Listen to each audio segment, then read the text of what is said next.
And that's where you have a biofilm that forms on a dry surface without a wet interface, but it is a true biofilm, producing, the protein matrix, and the cells go into the biofilm mode.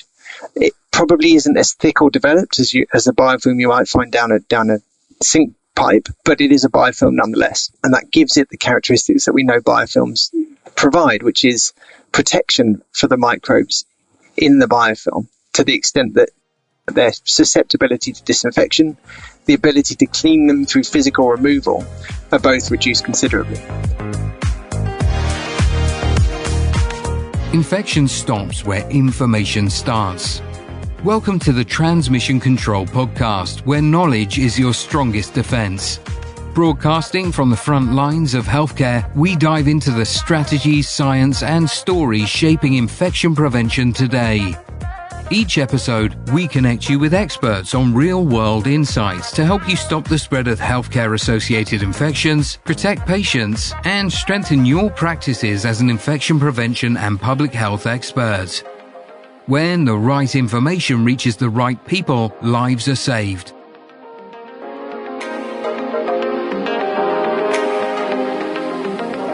Hello and welcome to the Transmission Control Podcast. My name is Garrett, Editor-in-Chief of Transmission Control. Today, we're going to be learning about surface disinfection, biofilm formation, and the unique aspects of Auris that makes it a sticky problem for IP to tackle. We'll be right back after a brief word from our sponsors.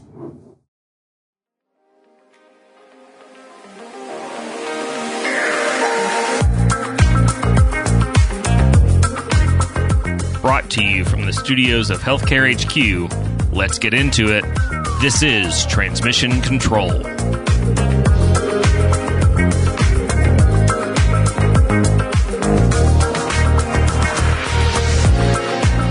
Hello and welcome to the Transmission Control Podcast. My name is Garrett, Editor-in-Chief, and today we're joined by Jon Otter to talk about a topic that all IPs are affected by and every patient can be seriously impacted by, and that's the quality of our surface disinfection. We're going to be talking about biofilms today and some of the science behind adhesion of novel pathogens like Auris that's, I think, giving everybody a headache right now. So, Jon, welcome to the podcast.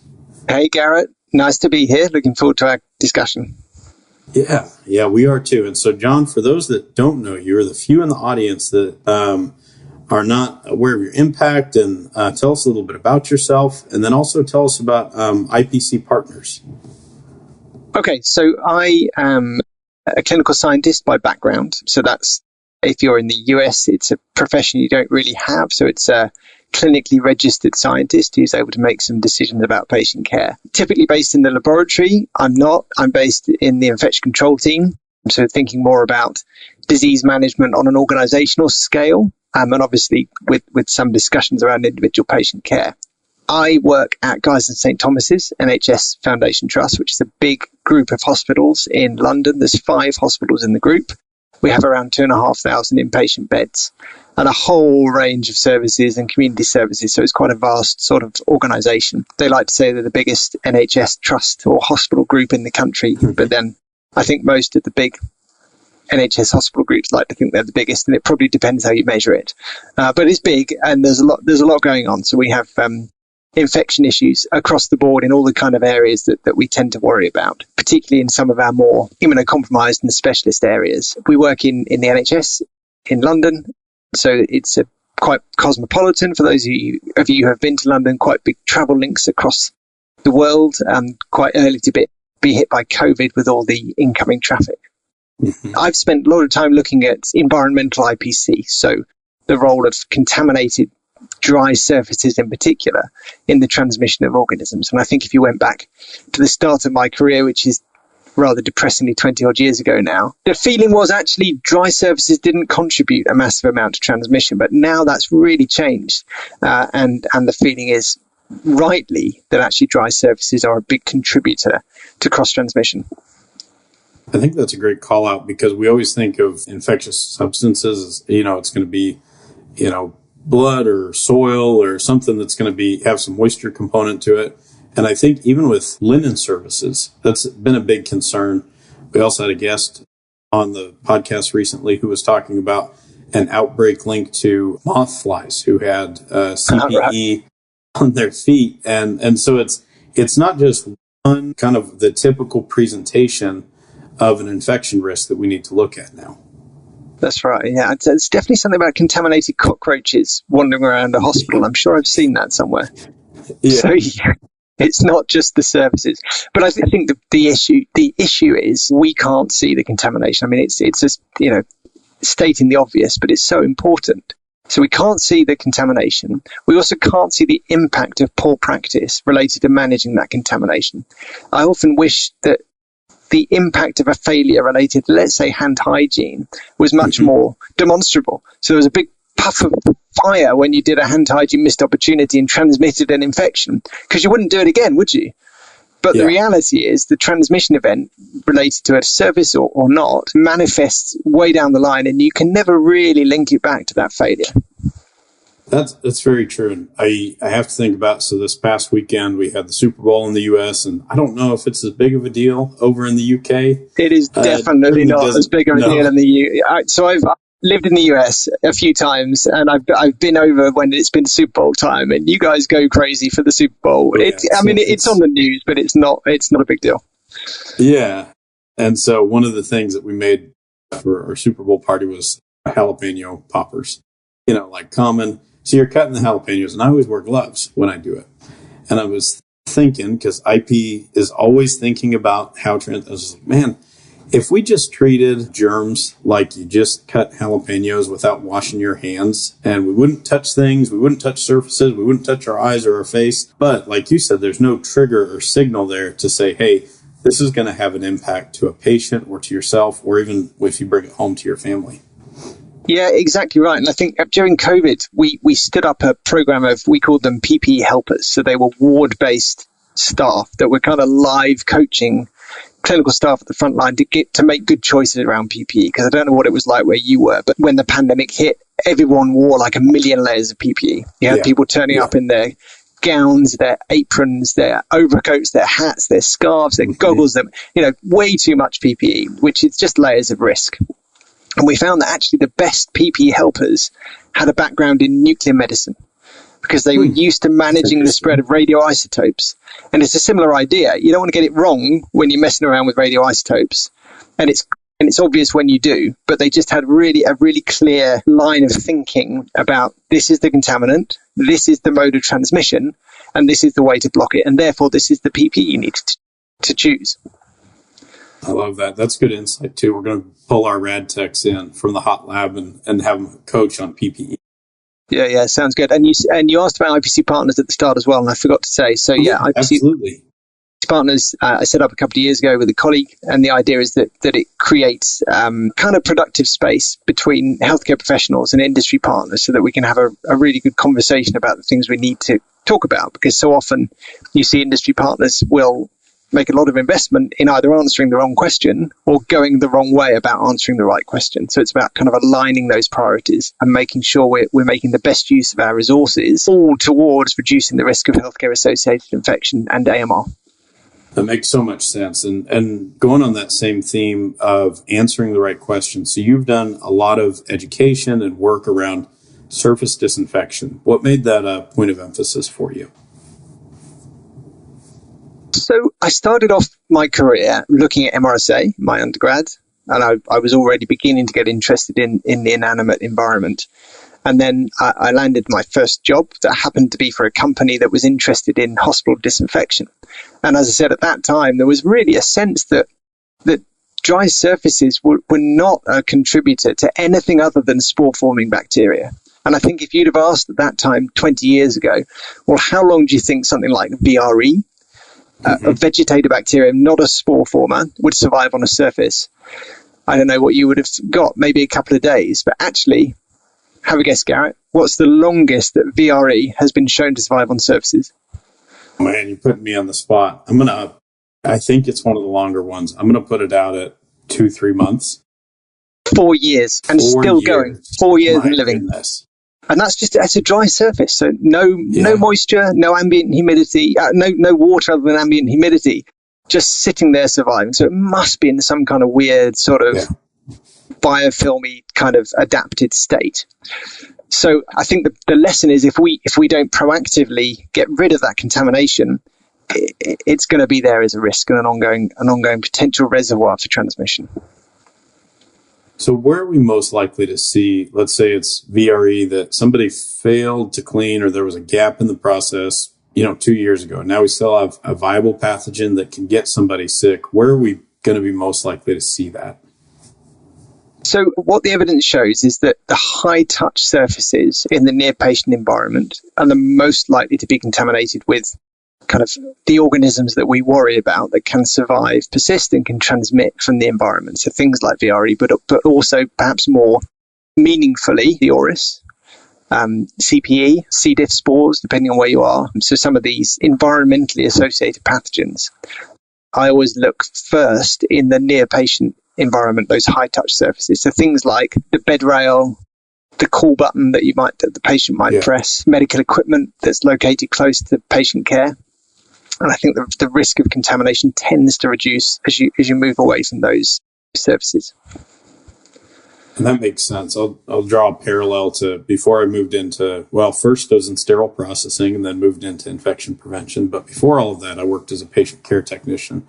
And so we're helping patients to and from the restroom, helping them with the ADLs. And one of the units that I worked on was an Alzheimer's and dementia unit. And because of the nature of the patient population, you had to be very mindful of what can they touch? What can they reach? And you'd be surprised how many different surfaces a patient will touch in a room just on their own. And so I think we have to be mindful of that it's not just the common areas that we're looking at.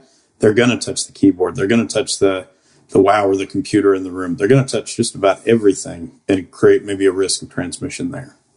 Yeah, absolutely right. And I think I saw a study the other day. Actually, it was one of those little facts buried deep in a paper that you've got to read the whole paper, like every line to draw out. Yeah. And I'd actually missed it. And it was Arijal Ali during her webinar on C. auris pointed out that actually in this study that was looking at C. auris colonization, the single most effective site for detecting a colonized patient was the hands. So staff hands, not the nose, not the axilla, not the groin, not the kind of areas that you might suspect it would be for C. auris. It was actually patient hands with a single diagnostically most useful site for detecting colonization. Wow. I mean, it makes sense when you think about it, but I don't think we always think about it that way. We don't. And I do think it's problematic from a kind of operational point of view, as in, do we then say, we'll just screen the hands, we don't need to screen anywhere else? I don't think it's that straightforward, because I'm not sure that hands are colonized in the same way that something like the axilla would be with C. auris, where you've got a kind of ongoing living reservoir population. I suspect it's more the hands are contaminated frequently by contact with the body sites that are genuinely colonized. I don't know for sure, but that's my gut feel. I think it's a good hypothesis because we want to know that things are going to be clinically significant anytime we're doing, testing of that sort or screening of that sort. So let's pivot a little bit going back to the surface disinfection. What are IPs missing? What do we need to be more aware of? What is frontline staff missing when it comes to surface disinfection? Okay, so I think one of the first things we miss is just the educational opportunity. Because I think if we went out onto a ward, your average ward, and said, look, do you think these surfaces are really, really important in transmission? I think you get a mixed bag of responses. Some people say absolutely. Others would say, well, probably not, because the patient's the main risk. So I think we've got a job to do still to educate within our profession, but also within the wider hospital organization, to say, actually, surface contamination is really important. And if we don't do a good job of surface disinfection, then we're not doing a great job for protecting all of our patients. Yeah, that's a great point. I think one of the big areas of opportunity is just in wet time. We talk about a lot, contact time. We talk about a lot. We, watch staff, but how often is it done in practice? How often are we keeping that surface in contact with the disinfectant solution for a minute or 2 minutes, depending on what you're using? Huge opportunity there. Yeah. Have you ever seen a disinfectant that has a a product claim that requires a 15-minute surface wet time. Yeah. You're like, well, okay, that's great. That wet for 15 minutes. However, it's going to be made more like 15 seconds, not 15 minutes in reality. And I think related to that, we've got to think about coverage as well. There's plenty of studies that show that we are not great at getting good coverage of the surfaces in the room with a manual process. It's hard to repeatedly, time and time again, clean all of the surfaces in the room. So my advice is absolutely let's focus on those high-touch sites in the near-patient environment that are A, more likely to be contaminated, but also B, more likely to be touched and involved in transmission dynamics. But even then, we know from the work with fluorescent markers that often we don't even touch the surfaces, let alone leave them wet for long enough. Right. And that's a good point. Do you feel like newer technologies, and I guess they're not new, but things like UVC disinfection, the aerosolized hydrogen peroxide solutions, are those a good adjunct to cleaning? We know they're not a replacement, but can those help improve the safety of that environmental piece? Yeah, without a doubt, Garrett, for sure. I'm a big advocate of the automated room disinfection approach, because I think there are fundamental limitations with repeatedly getting all those high touch surfaces in the room with a manual process. And sometimes we can't afford to take the risk of not getting it right. With certain pathogens in certain scenarios, if you put an ARD system or automated room disinfection system in, especially something like hydrogen peroxide, which gets to a slightly higher level, but also UV in many circumstances, we know we're going to get pretty much universal coverage of the surfaces in the room. Now, we don't need to do that all the time. We can only do it when we vacate the room. So there's limitations on when we can apply and deploy the technology. But I think as a kind of point of principle, there's rationale for doing it. Even more so, if you look at what are the kind of interventions that we could do in an IPC realm that have the most evidence to back them up, it's actually not hand hygiene. It's probably these environmental disinfection systems. They have multiple cluster randomized trials suggesting some sort of clinical benefit to back them up. So yeah, I think it's something we should definitely look at pretty hard. That makes perfect sense, because it's going down another level to the root cause to say, all right, cleaning your hands is great. Why did your hands get dirty? What did you touch that got your hands dirty in the first place? And that all goes back to the environmental piece.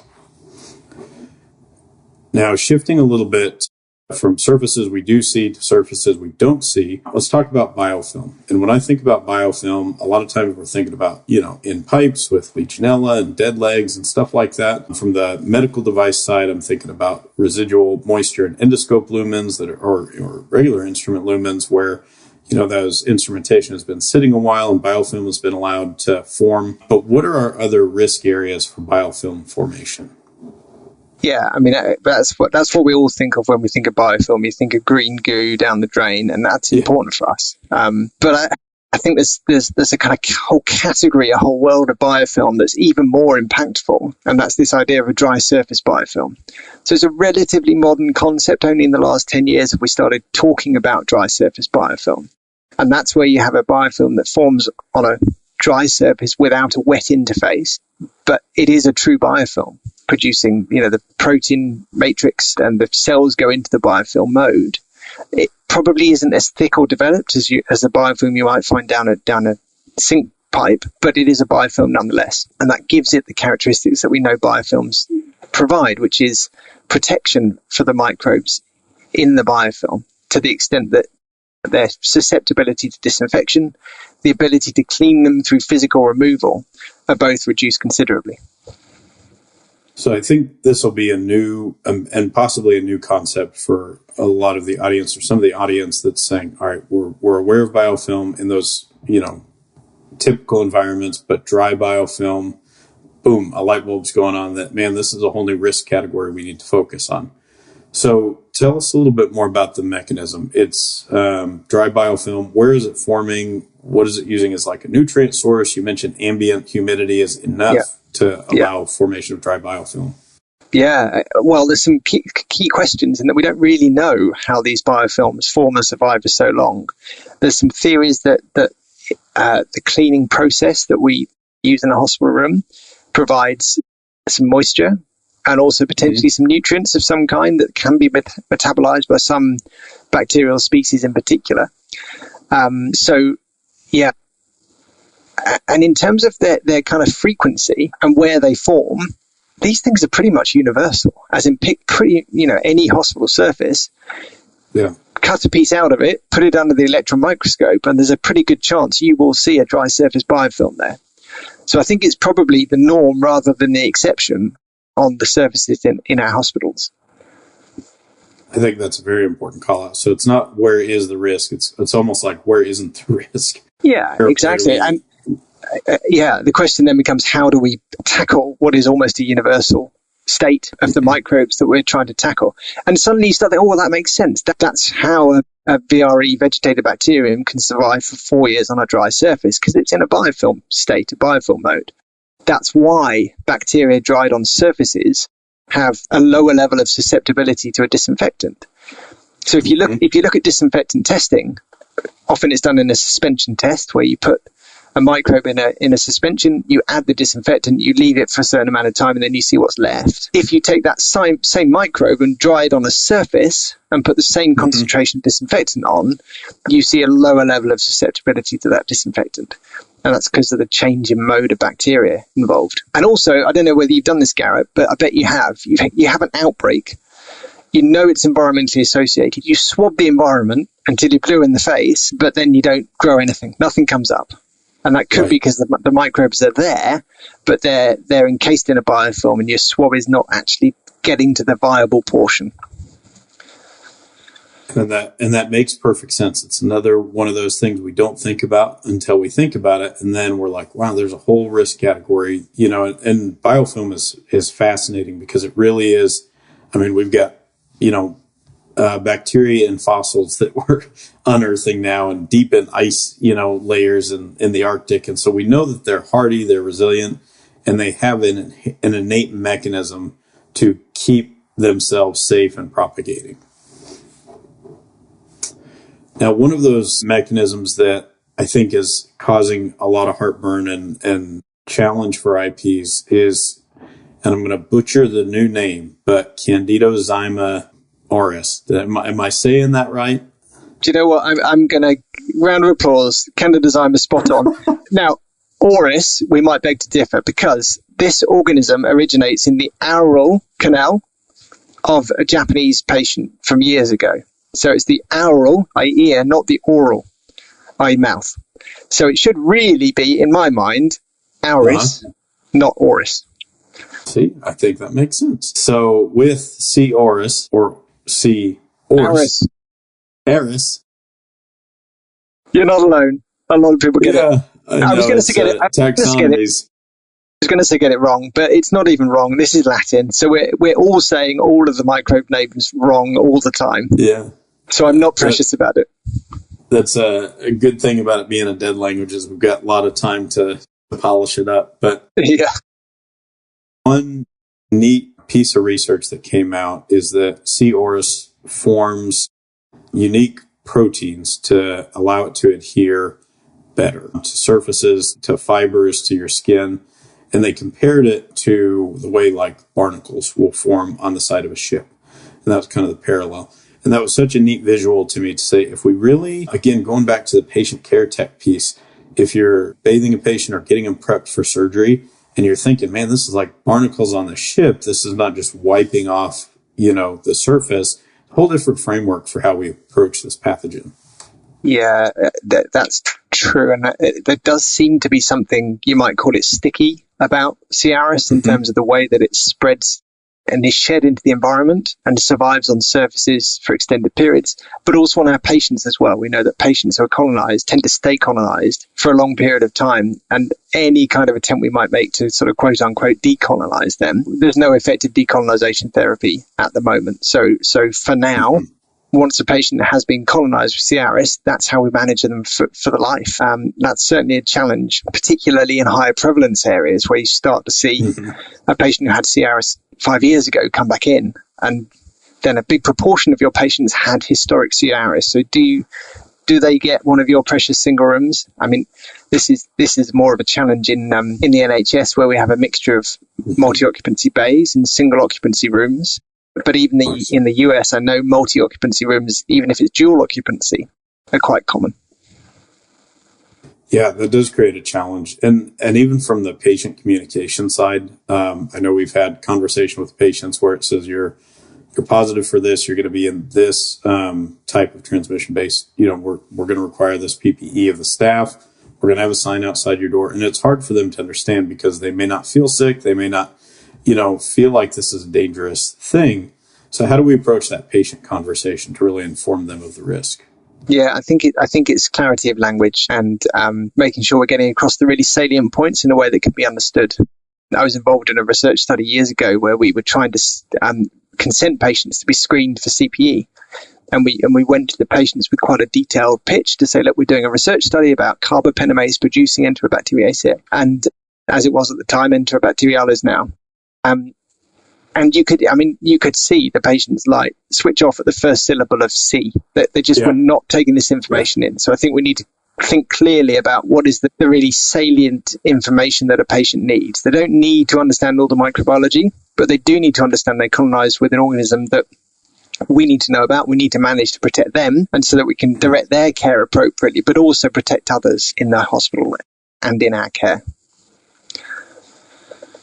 And I think that challenge has gotten a little bit more steep in light of COVID. I remember the first time I swabbed for Auris for a point prevalence study, and you go on, you explain to the patient, and it's a fine line between making them panic and feeling like, oh no, I'm going to die because I've got this, new germ or something that they're swabbing me for that's never happened to me. And then also making them understand that it is important that we get good information about transmission and how widespread it is on a unit. Yeah, I mean, I think what I've definitely learned about communication is that human beings, not only inpatients in hospitals, but any human beings respond much more powerfully to a message that is impactful for them rather than their hospital or the world. So I think when it comes to surveillance sampling, if we can get across this is actually good for you because we know how to direct your care better as a primary message, but it's also good for your peers and it's also good for us as a wider epidemiology service. I like that perspective. Take it down to the individual level. And that applies to staff too. I do worry in the back of my mind because I think we've all heard that kind of cavalier response about MRSA from unit nursing to say, oh, everybody's got MRSA, I've got MRSA, you've got MRSA. And it's kind of takes down our approach and our adherence to PPE at times. And I do worry as CRS becomes more in the norm, that same attitude may creep in to our practice.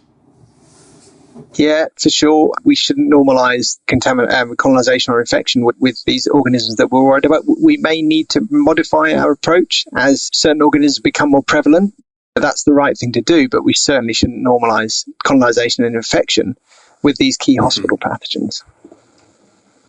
Yeah, 100% agree. Now, from your perspective, what advice would you give? What changes, if you could wave a magic wand and make some changes to how we approach biofilm, surface disinfection, Auris, what would you change? I think it would be improving the understanding of everyone in the hospital about these issues, putting it on their radars, and that's the first step towards effective behavior change.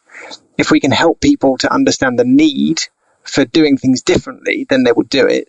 If we tell them to do something, but we don't effectively communicate the need, they might do it while we're watching, but in the middle of the night, when they're tired and they've got a million other things to do, they won't maintain that performance.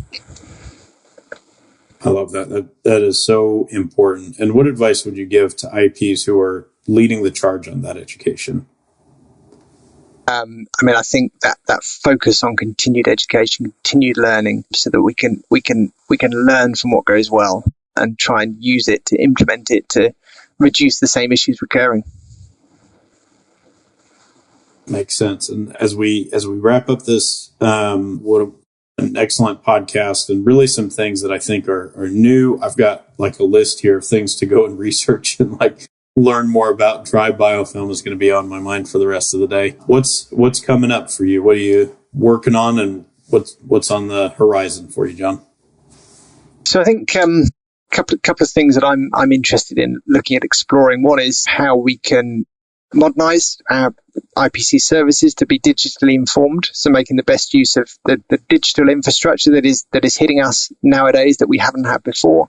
The electronic patient record, the use of AI kind of algorithms to flag risk and help us to manage things better. I think looking at the cutting edge of whole genome sequencing technology and how we can use that feedback loop to make more informed decisions. And I think going back to what I just mentioned around behavior change, becoming much more of a behavior change science-led service rather than somebody who goes around telling people what to do.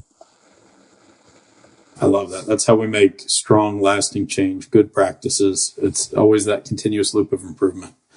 That's very exciting. And Jon, I want to thank you for joining us today and sharing your expertise and your insights. And we're excited to see more from you and from IPC partners. So thanks for joining us today. Thanks, Garrett. Thanks, everyone. Bye for now.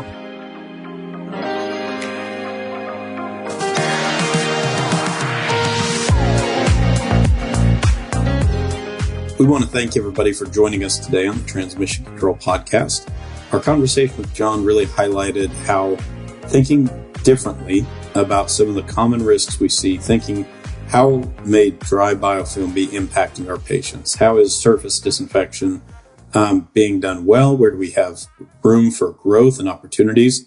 And really, where does continuous education get us to a point of better patient safety? We want to thank you all for joining us today. And remember, infection stops where information starts.